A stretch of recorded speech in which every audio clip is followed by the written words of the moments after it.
नमस्कार दोस्तों, कैरको centre of training में आपका स्वागत है। लेके हैं 15 अप्रैल के करंट अफेयर्स। सबसे पहला जो एस्पेक्ट है वो है आज का ग्लोबल पोजीशनिंग सिस्टम जीपीएस। तो आइए जानते हैं जीपीएस के बारे में क्या है। तो जो कार्गो शिप्स हैं जो कि मेडिटेरियन सी के ऊपर से आती है, सी से क्रॉस करती है, ब्लैक सी को क्रॉस करती है, उनमें बहुत सारे जीपीएस जैमिंग के इंसिडेंट्स देखे गए अब एट प्रेजेंट, क्योंकि इसराइल हमास वाला जो अटैक हुआ था उसके बाद से ये ट्रेंड बहुत कॉमन हो गया है उस एरिया में आफ्टर अक्टूबर 2023। तो एरिया याद रखना कहाँ पे जीपीएस वाला जैमिंग इशू हो रहा है। अब इस सिचुएशन के लिए कुछ मर्चेंट सीट्स जो है जिनमें GLONASS सेटेलाइट जो कि रशियन है, उनका जीपीएस एज ए बैकअप के तौर पे यूज़ करने की परमिशन दी है, क्योंकि जो जीपीएस सिस्टम है यूएस वाला वो जाम हो जाता है उस एरिया में। जीपीएस क्या है? जीपीएस एक सैटेलाइट बेस्ड नेविगेशन सिस्टम जो कि आपको बेसिकली एड्रेस बताता है। ये यूएस का है अपना, ठीक। अगर इसी में जीपीएस के लेवल पे अगर इंडिया वाली बात करेंगे तो इंडिया में क्या है? इंडिया में नेविक है इसका रिश्तेदार, ठीक। इंडिया का अपना नेविक है। ये नेविगेशन, मैपिंग, सर्वे और बाकी सब एस्पेक्ट्स में काम आता है, ठीक। टाइम स्टैंडर्ड फॉर मून, इसकी बात हमने पहले भी की थी पिछले वीडियो में कि अब मून पे जो टाइम फास्ट चलता है उसके लिए कुछ पर्टिकुलर सिनेरियो या कैलकुलेशंस की जाएंगी।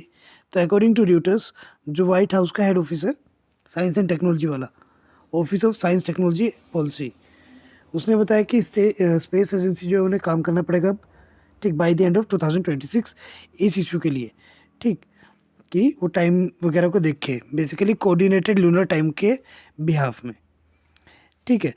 जितनी भी घड़ियां हैं वो जो चलती है वो यूनिवर्सल टाइम के हिसाब से चलती हैं, ठीक। IB वेट एंड मेजर्स के जो कि पेरिस है उसके हिसाब से, ठीक। ये इंटरनेशनली एग्री किया गया एक टाइम मेथड है जो कि हम सब फॉलो करते हैं, ठीक। इसमें हम एक मेडियन लाइन लेते हैं जिसके ग्रीनविक मेरिडियन कहते हैं, और अगर कोई ईस्ट में मेरिडियन है, मेरिडियन के ईस्ट में है, जैसे मेरिडियन है इसके ईस्ट में है तो वहाँ पे टाइम ऐड होता है, वेस्ट में है तो माइनस हो जाता है, ठीक। पर यूटीसी जो है वो चांद का नहीं बता सकता क्योंकि चांद ना ईस्ट में ना वेस्ट में, ठीक है, तो वहाँ पे नया स्टैंडर्ड चलेगा। अगला मर्सिनरी स्पाईवेयर एप्पल ने रिसेंटली नोटिफिकेशन इशू किया आईफोन यूज़र्स के लिए कि भैया तुम्हारे यहाँ पे दिक्कत है, तुम्हें साइबर अटैक का सामना झेलना पड़ सकता है, तो इसके लिए कुछ गाइडलाइंस है। तो 91 कंट्रीज़ में ये वार्निंग पोटेंशियल अटैक की दी गई है, जिसमें जो वायरस है उसका नाम है मर्सिनरी स्पाईवेयर, ठीक। तो इसके एस्पेक्ट में तो उन्होंने नोटिफिकेशन ईमेल के ज़रिए दी है या हाईलाइटेड टेक्स्ट जो भेजते हैं मोबाइल में, उससे मतलब जितने भी यूज़र्स हैं सबको ये नोटिफिकेशन भेजी गई कि बी अलर्ट, ठीक है। ये साइबर क्रिमिनल एक्टिविटी जैसा तो नहीं होता है, पर हाँ ये मोबाइल को तो दिक्कत पहुंचाएगा और आपके पर्सनल लाइफ को भी, तो इसको प्लीज़ देख लेना, ठीक। इस एस्पेक्ट को आप थोड़ा और थोरोली पढ़ सकते हैं, पेपर पर्सपेक्टिव से इतना इंपॉर्टेंट नहीं है, बट स्टिल स्पाईवेयर का नाम याद रख लेना, मर्सिनरी, ये पेपर में आ सकता है। इंडिया मॉरिशस टैक्स ट्रीटी, तो भारत और मॉरिशस की टैक्स ट्रीटी क्या कहती है? तो इंडिया और मॉरिशस जो है वो अपने टैक्सेशन अवॉइडेंस एग्रीमेंट जो DTAA है, ठीक है, अवॉइडेंस एग्रीमेंट, और उसके अंतर्गत जो तो प्रिंसिपल प्रॉपर टेस्ट है उसको डबल करने की सोच रहे हैं, बेसिकली टैक्स अवॉइडेंस को बचाने के लिए, ठीक। जो अमेंडेड प्रोटोकॉल अभी तक रेटिफाई नहीं किया गया है, ना ही नोटिफाई किया गया इनकम टैक्स डिपार्टमेंट के द्वारा, अभी बस बात चली है, ठीक। ये कंसर्न्स लिए गए इन्वेस्टमेंट के लिए जो कि मॉरिशस के साथ हम कोई भी डील करते हैं उसके बिहाफ में। तो डबल टैक्सेशन होता है क्या? ये तब होता है जब टैक्स ट्वाइस हो जाता है किसी भी एरिया का जुडिशन पे नेट इनकम से पहले, और इसमें क्या होता है, आप इसको फिर रिमूव करने के लिए बेसिक नॉर्म्स को चेंज कर सकते हो, तो वही करने की कोशिश कर रहे हैं, ठीक। ये एस्पेक्ट पेपर में आ सकता है, स्टेटमेंट बेसिस पे आप डाउनलोड करके पढ़ सकते हैं। अगला पेस सैटेलाइट की अगर बात करेंगे तो क्या है? तो सबसे पहले तो पेस का फुल फॉर्म है जो कि पेपर में आता है, abbreviations plankton, aerosol, cloud, ocean ecosystem. PACE यह पब्लिकली डिस्ट्रीब्यूट कर रहा है साइंस क्वालिटी डाटा को अर्थ ऑब्जर्वेशन के टर्म्स में, ठीक। ये सन सिंक्रोनस ऑर्बिट पे प्लेस किया गया है इसको। प्राइमरी इंस्ट्रूमेंट पेस का जो है वो है ओशियन कलर इंस्ट्रूमेंट, जो कि डिज़ाइन किया गया है अर्थ के कलर एक्सिस को या स्पेक्ट्रम को रीड अप करने के लिए यूवी से शॉर्ट वेव इंफ्रारेड रेडिएशन तक की क्षमता रखता है। 2 पोलैरीमीटर से इसमें, पहला है स्पेक्ट्रो पोलैरीमीटर प्लानिटरी का, दूसरा है हाइपर एंगुलर रिसर्च पोलैरीमीटर।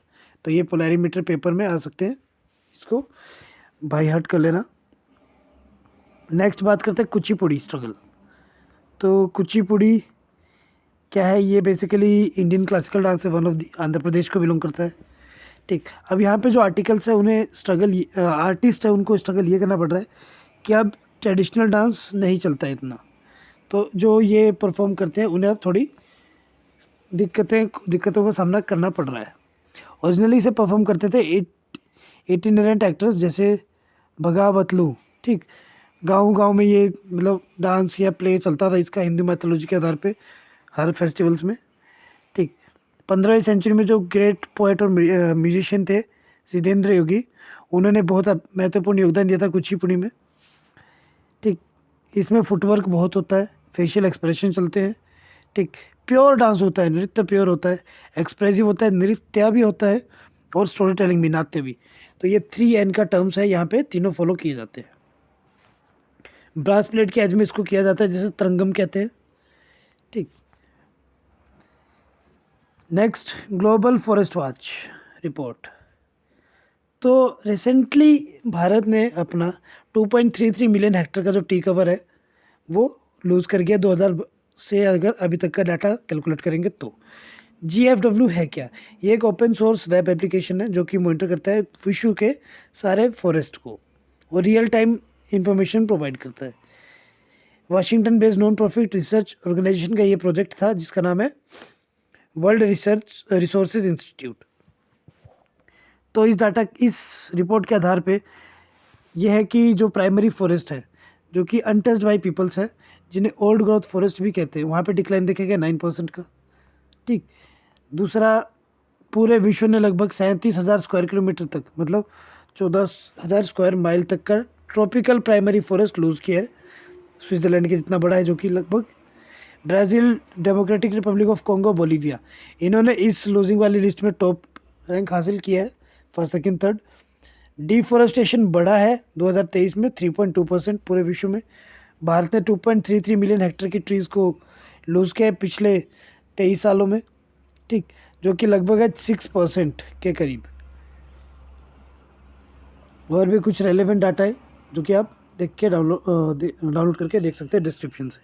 अगर इंडिया की स्पेसिफिकली स्टेट्स की बात करें तो मिजोरम ने 312 हेक्टेयर तक का ट्री कवर लूज़ किया है, अरुणाचल ने 262,000, नागालैंड ने 259,000, मणिपुर ने 240,000।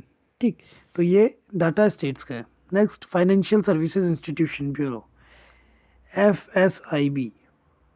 तो FSIB ने रिसेंटली रिकमेंड किया है सिडबी चेयरमैन और MD जो है उन्हें, उनके नाम के लिए। तो उन्होंने मनोज मित्तल को रिकमेंड किया कि भैया इसको बना दो सिडबी का, और संजय शुक्ला को MD बना दो NHB का।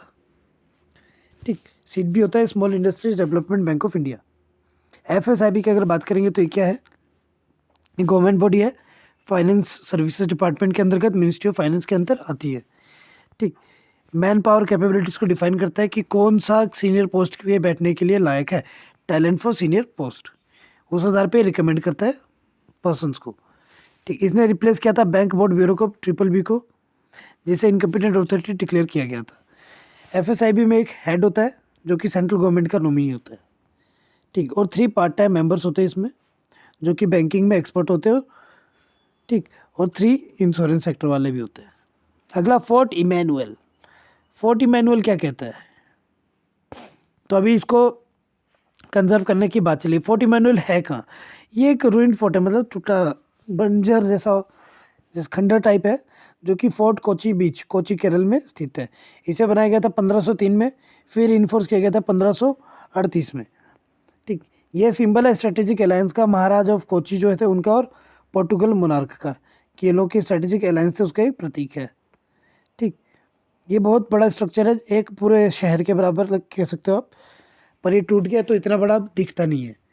ठीक, फोर्ट कोची जो था वो पोर्टुगेज के पास रहा था 1683 तक, फिर इसमें डच ने ऑक्यूपाई कर लिया था और फिर पोर्टुगीज़ को या इस पोर्ट को तोड़फोड़ को शुरू कर दी थी, और डच ने फिर इसको संभाला था 1795 तक। डच के बाद आए फिर ब्रिटिश, तो पहले PDB, ठीक, तो ये सिस्टम था।